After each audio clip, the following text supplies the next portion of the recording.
एक कौम जिसे अल्लाह ने जमीन का बेहतरीन हिस्सा दिया, जहां नर्म हवाएं चलती थीं, जरखेज जमीन थी, नदियां बहती थीं और उनकी रहनुमाई करने वाला एक नबी था, हजरत नूह अलैहिस्सलाम। मगर सोचो, ना 10 साल ना 50 साल, पूरे 950 साल तक एक ही शख्स, एक ही पैगाम, एक ही कौम को समझाता रहा, सिर्फ अल्लाह की इबादत करो वरना अजाब आएगा।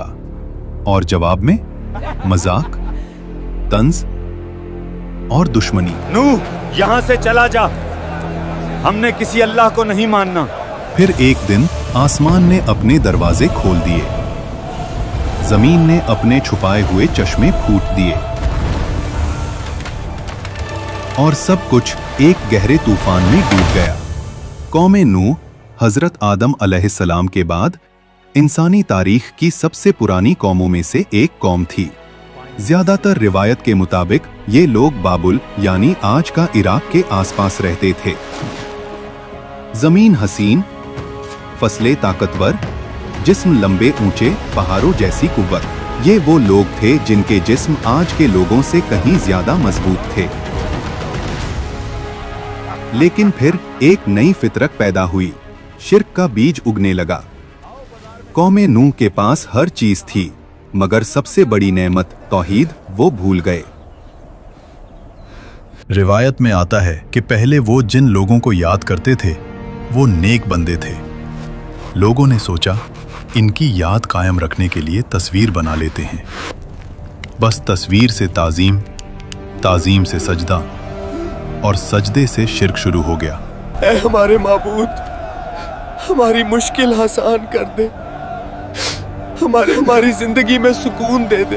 कुरान बताता है, और उन्होंने कहा, अपने माबूद वद को, सुवा को, यगूस को, याउक को और नस्र को मत छोड़ो। ये पत्थर बन चुके थे, मगर उनके दिल पत्थर से भी सख्त हो गए। मेरा वाला ज्यादा बेहतर है। बकवास मत करो, मेरे वाले की कारीगरी लाजवाब है।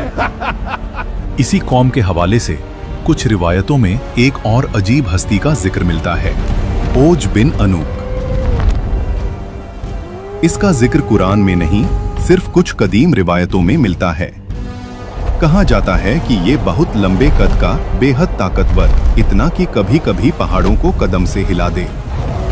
लोगों में इसके किस्से मशहूर थे और ये कौम की तकब्बुर की मिसाल बन गया था। ये रिवायत असल में एक सबक थी कि जब कौम तकब्बुर में आती है तो उनमें ओज बिन अनूक जैसी सोच पैदा होती है। इसी अंधेरे में अल्लाह ने अपनी रोशनी भेजी, हजरत नूह अलैहिस्सलाम। कुरान कहता है, और हमने नूह को उनकी कौम की तरफ भेजा और उनका रहना कौम के दरमियान 950 साल का था। वो कहते, मैं तुम्हारे लिए अल्लाह का साफ और खुला खुला डराने वाला हूँ, जिसका पैगाम तुम तक पूरी तरह वाज़ेह तौर पर पहुँच चुका है। मगर लोग उंगलियां कानों में डालते, चादरें लपेट लेते और सख्ती से कहते, हम तुम्हारी बात नहीं सुनेंगे। जब हजरत नूह अलैहिस्सलाम बोलते, कुछ चेहरों पर नरमी आ जाती, मगर फिर सरदार आकर उनका हाथ पकड़कर कहते, छोड़ इसको, ये तो सिर्फ एक आदमी है, गरीब, कमजोर। अगर अल्लाह को कोई पैगाम भेजना होता तो किसी अमीर के जरिए भेजता। सोचो, 1-2 साल नहीं, 950 साल की दावत। दिन में भी, रात में भी, छुप कर भी, खुले आम भी, नरमी से भी, सख्ती से भी। हजरत नूह अलैहिस्सलाम कहते, तौबा करो, अल्लाह तुम पर बारिशें बरसाएगा, माल देगा, औलाद देगा, बागात उगा देगा और तुम्हारी ताकत और बढ़ जाएगी। मगर जवाब मजाक, तंज और दुश्मनी। आखिर वो वक्त आ गया जब इल्म ने यकीन बना दिया कि ये कौम अब कभी नहीं बदलेगी। तब हजरत नूह अलैहिस्सलाम ने वो दुआ की जो इंसान को आज भी हिला देती है। ऐ मेरे रब, जमीन पर किसी काफिर को जिंदा मत छोड़, वो तेरे बंदों को गुमराह करेंगे और फाजिर काफिर औलाद पैदा करेंगे। फिर अल्लाह का हुक्म उतर गया,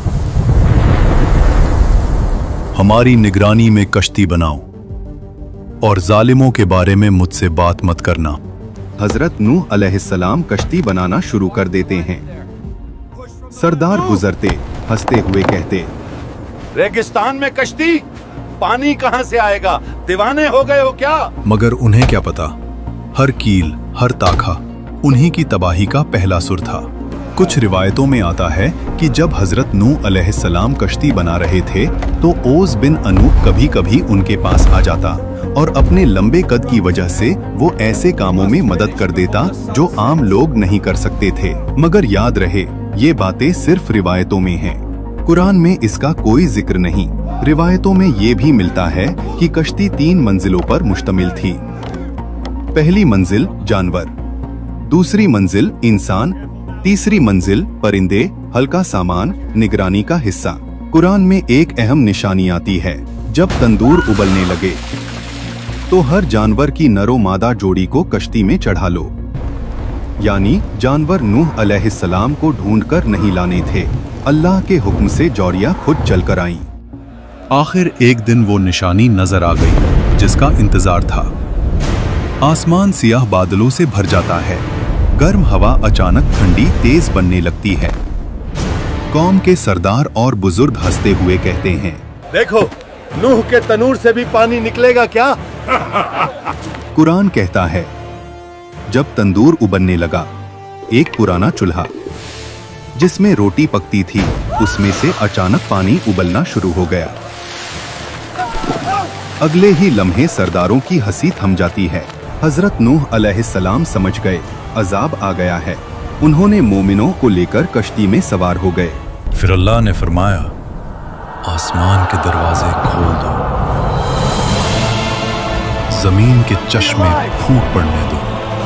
पानी ऊपर से बरसा, पानी नीचे से उबला और दोनों पानी मिल गए उस तकदीर पर जो लिखी जा चुकी थी। नूह अलैहिस्सलाम अपनी कौम की तरफ आखिरी दफा देखते हैं।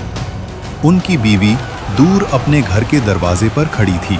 नूह अलैहिस्सलाम पुकारते हैं, आओ, अल्लाह की पनाह में आ जाओ। मगर उसने मुंह फेर लिया। वो उन कमजोर सरदारों के साथ गुम हो गई।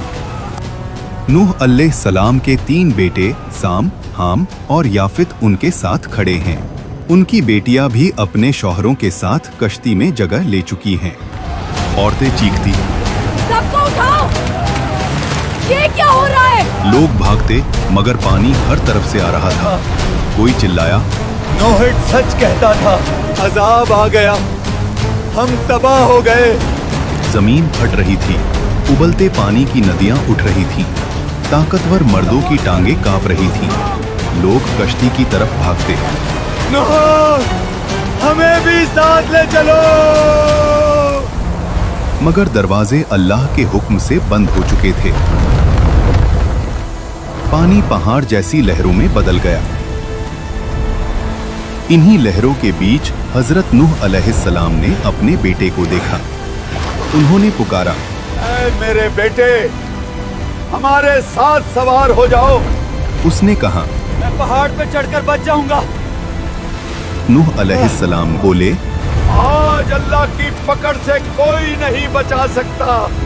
और फिर एक लहर उनके दरमियान आ गई और बेटा डूबने वालों में हो गया। सिर्फ तूफान गरज रहा था। आसमान का रंग सियाह, हर तरफ चीखती हवा जिसे सुनकर लोग डरकर रो देते। तूफानी लहरें कश्ती की दीवारों पर जोर से टकराती और हर टक्कर पर कश्ती पूरी तरह कांप उठती। अंदर से हजरत नूह अलैहिस्सलाम दुआ में झुके हुए। बाहर से चीखों का शोर, दिन रात एक हो जाते। बिजली की चमक के सिवा कोई रोशनी नहीं। पानी इतना बढ़ जाता है कि पहाड़ सिर्फ चोटियों तक रह जाते हैं, सिर्फ कश्ती तैर रही होती है। तूफान गरजता रहा, दिन रात एक हो गए। कश्ती पहाड़ों जितनी लहरों में तैरती रही और आखिर अल्लाह ने कहा, ए जमीन, अपना पानी निगल ले। ए आसमान, थम जा। पानी उतर गया, जरखेज जमीन दिखाई देने लगी और कश्ती जुड़ी नाम के पहाड़ पर ठहर गई। नूह अलैहिस्सलाम जमीन पर सजदा में गिर जाते हैं। उनके गिर्द साम, हाम, याफित, उनकी बेटियां, उनके शौहर और कुछ मोमिन लोग, बस यही लोग बचे थे। यही से एक नए दौर का आगाज होता है। कौमें नूह सोचती थी हम ताकतवर हैं, माल है, बच जाएंगे, मगर जब अल्लाह का हुक्म आया, ना माल काम आया ना बुत। आज हमारे बुत, करियर, लोग क्या कहेंगे, सोशल मीडिया, बेहयाई। उस वक्त कश्ती बच गई, आज हमारी कश्ती तौहीद, नमाज, तौबा, कुरान, सुन्नत। कमेंट में लिखो तुम्हें इस वाकया से क्या सबक मिला है और चैनल को सब्सक्राइब करना मत भूलना।